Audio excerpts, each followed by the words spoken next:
Ready? Hey, everybody, this is Petey from the Spinner Rack. We also have Calvin Ellis, ready to rock.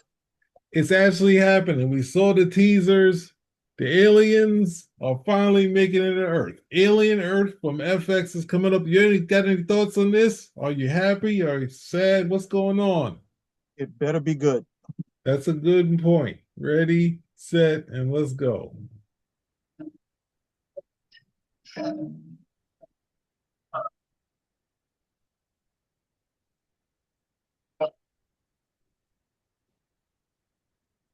How's our girl? She's ready. You're going to be the first person to transition from a human body to a synthetic. Because I'm special. That's right. You're very, very special.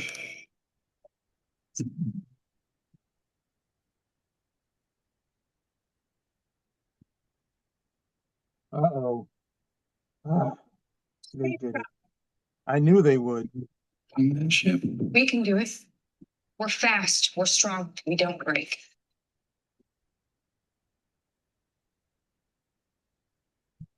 Take a zoo, but the animals got out.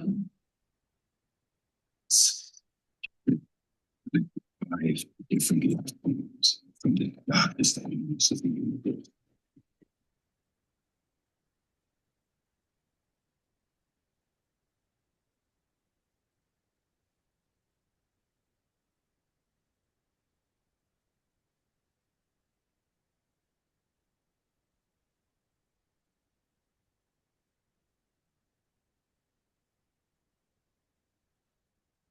Invasive species. Predatory. We don't lock them down. Way too late.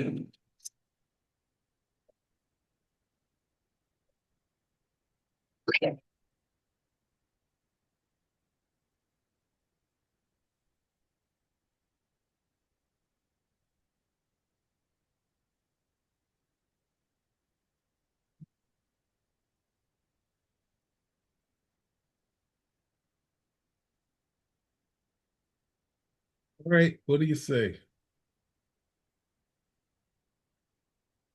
I can't say I'm fully on board for this because this was pretty much the last story to tell in the Alien franchise. It's like, uh-oh, they finally made it to Earth. What now? Well, yeah, what now? We've seen what happens when these things get to populated places. They're uncontrollable. And I understand somebody will correct me and say, well, they did make it to Earth in Aliens versus Predator, but we have to remember we had the Predator.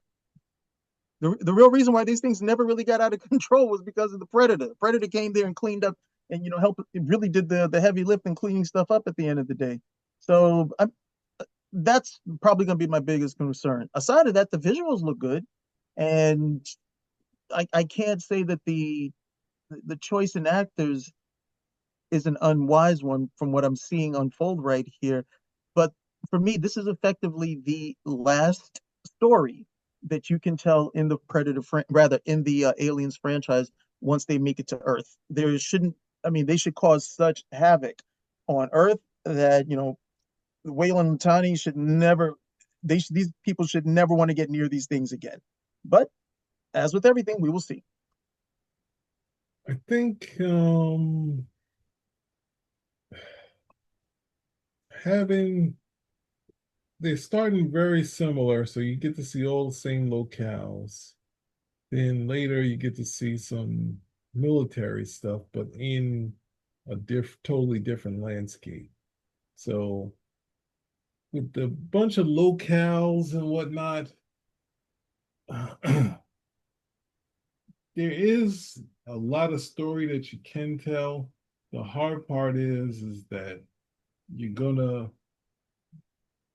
this is gonna lead to some Walking Dead territory, and there's really nothing you can do. They're not Walking Dead. They are very fast and they're very lethal. And then, shooting them could lead to splashback that could kill you. So it's kind of shoot yourself first type of thing. But at the same time, how much mileage are going to get out of the company trying to do something with them? Because ultimately, the best way they could utilize them. Well, actually, it doesn't even work because they've sent it to colonies and whatnot, and stuff has gone left every time. There's no way to do it successfully. They've tried. Every time they send people out to these areas, it goes left. But I guess they're trying to utilize this. But if they send it to like a war, another planet, well, I guess we're not saying that we don't have any. They don't in other comic books they've shown other aliens. I know Alien and Predator, so you got the Predator in the sort of same universe. So there could be other worlds that they can warring worlds, but I guess they're not getting it because they're still they're still space truckers. So we don't have that. What is the actual goal to getting them? Like, what are they trying to do with them? I know Well, they've never been 100% specific as to why they want this organism. yeah. But the idea is that they, of course, they want to do unlimited research. They consider it to be, from the first movie, the perfect life form, the ultimate survivor. So of course they want to find a way to weaponize them as well. I think, was there one movie where they actually did that? No, that was one of the Dark Horse comics where they, actually had the alien, and I think they had him on chains or something of that nature. But I mean, we have to have the, even if you go back to the first two movies, every recorded interaction with these things goes haywire, goes bukuku crazy, and yet they're still going. These people must be like really terrible in choice of relationships too. It's like, no, there's a whole bunch of red flags here, and they still keep driving towards it. Now I understand we're supposed to believe that these guys are like remarkably arrogant, probably incredibly wealthy to the point that they believe when they have their hands, on the xenomorph, things will be different. And we know that the xenomorph is the same regardless of who, they interact with. But those are the things that I've learned in terms of their desire for having this particular organism. But other than that, I mean, to be quite honest, with under scrutiny doesn't make a lot of sense. There's got to be other stuff that you can do, but they've always been hot to trot for this, and that's always been a driving point. Because it usually comes out within the story that, oh, the human beings are expendable, but this thing right over here, we got to get it back. Mm-hmm. Yeah, so in trying to get this, I don't know why they consider it perfect, or especially the robots consider it a perfect organism. Here, we just need some characters that we care about, so when they kill them, there's something there. But then the hard part is having you say this is like the Ripley. Like every situation, this one makes it out. And with a TV series, you don't have to fall on the thing of saying, well, who's gonna follow this person? Or who's gonna be the Rick of the show? This is your own show. You can make the decision. Maybe we won't like it. Maybe we won't like the next person. But at the same time, if you put the same sort of thought and effort on these characters, you won't have to fall into that thing, and you can add surprises and taking out maybe your lead or something like that. But the thing is the turnover. The turnover is an important part, even though we don't want to lose. But that was the whole play in the first movie, is that the first person we see in the story is the first person to die. So in our minds, we're looking at this, okay, this guy is the lead. No, he's the guy who's gonna get it. Like he's like Alien movie? Hmm? From the first movie, Yeah, Alien? John Hurt. John Hurt is like the first guy who wakes up. So he's the guy we thinking we're kind of following, or the captain.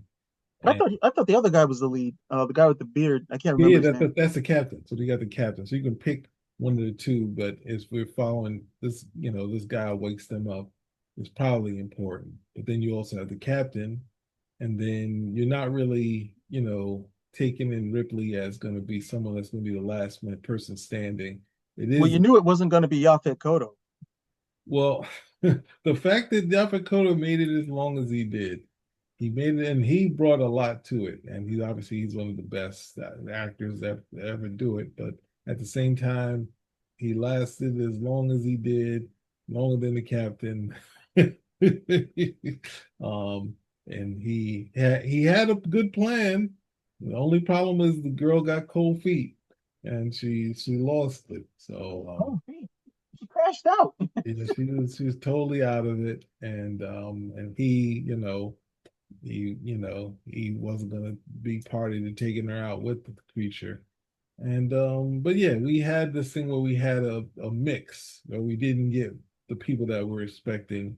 And had they done it the original plan, um Ripley's character tries to stay with protocol when they bring in the guy gets the face hugger on his face. The female, they've actually filmed, she smacks Ripley, and they have the outtakes of it after Ripley got smacked. It was like, I don't know if the director, I don't know if Ridley Scott told her, but it was a shocking moment for Sigourney Weaver. But and then it lasted in the comic. It's in the graphic novel, but it's not in the movie. But yeah, it was a thing where if we think about it, Ripley following protocol, even though if you in the when I watch it, I'm like, yeah, it makes total sense. Don't don't bring him in. And then of course it makes sense. But the way the movie worked was perfect because you had the android who brought them in. So yeah, and then that fact that they didn't know that that was an android. So there's so much great stuff in it, so much great stuff in the second one. Um, It's I'll just kind of say, if you have not read the comic adaptation of Alien, it is worth your while to read it. Art by Walter Simonson, and it actually plugs in a lot of stuff from the first movie that may not make a whole bunch of sense. mhm. Like one of the things that I learned from reading that, because she gets onto the buoy ship, if you will, to escape, and the alien's there. And I guess some people were like, "Well, hey, why didn't the alien just kill her?" Mhm. And in the comic, she realizes that the alien didn't feel any rush. He's like, "Where are you going? I can kill you at any time. I'll take my time with it." There's also one of in the that's where Wolverine gets the comic book where he gets his line, "I do what I do best." Because the Archie Goodwin added in there, "The creature does what it does best."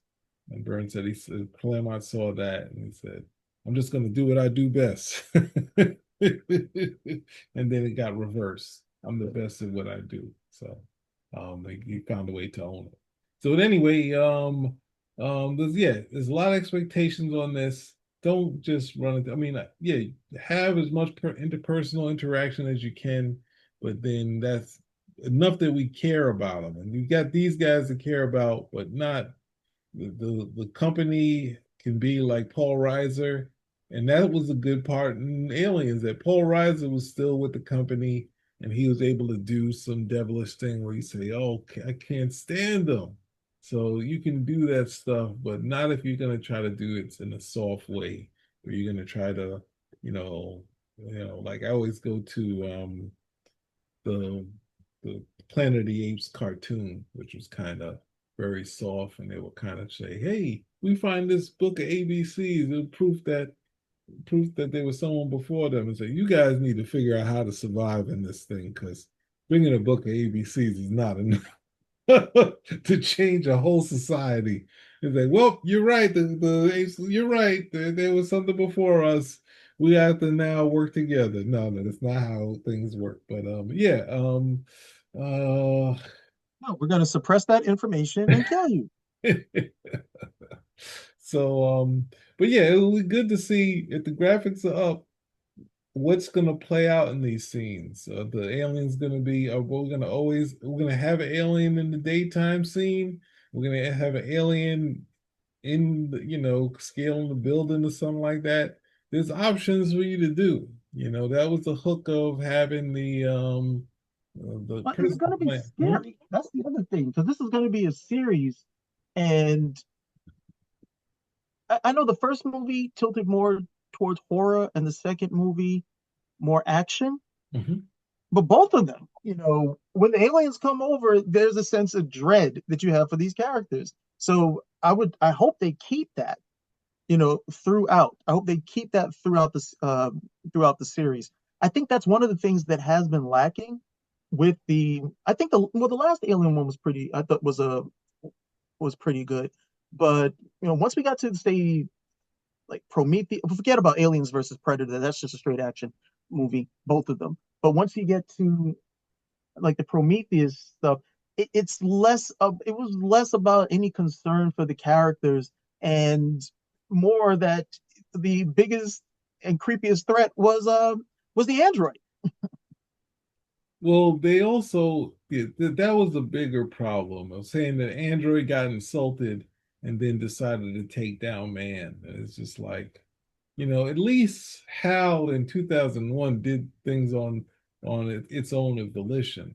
Like trying to then have the android in the next one kill off the engineers is like, what else do you want us to watch in this thing? There's no other story. Oh no, this is just gonna be regular aliens killing stuff. So and him, he's gonna make it out again? No, I don't want to see that android. Actually, I don't want to see Michael Fassbender anymore. I've had it. he's everybody, and you're gonna let the story become about him. I thought we were going to see was it the girl from the Dragon Tattoo. That's what I was in there for, not Fassbender or some of the other people that were cool enough to kill. They had a ton of great actors in the Prometheus. They just, as they said, messed the bed. They just totally messed the bed. And Covenant, in my mind, was worse. Some people think it's okay. I couldn't deal with it at all. But yeah, the last one, even though it falls apart when they had the acid in the air and it was getting around it and some other bits, but it held my attention, which was and I enjoyed it for the portion that I did enjoy. So we got a little baby alien right here. Don't make any guns that we finally got an alien disintegrator. We only got 5 shells. That no, we're not doing the alien disintegrator. You're dealing with these characters that made acid, and your guns don't work. So don't try to bring up no future guns to let these nobodies survive. Kill them. Everybody dies trying to kill these things. But anyway, that's about it. Any other last words? Well, tune back in. We'll be watching it. This is over the summer, right? When is the date? They did a lot of releases for this. So yeah, it's end of summer. End of summer. End of summer? Well, that sucks. Well, tune back in anyway. We'll be watching it. We'll let you know the play-by-play. Spin rack. We're out. Route.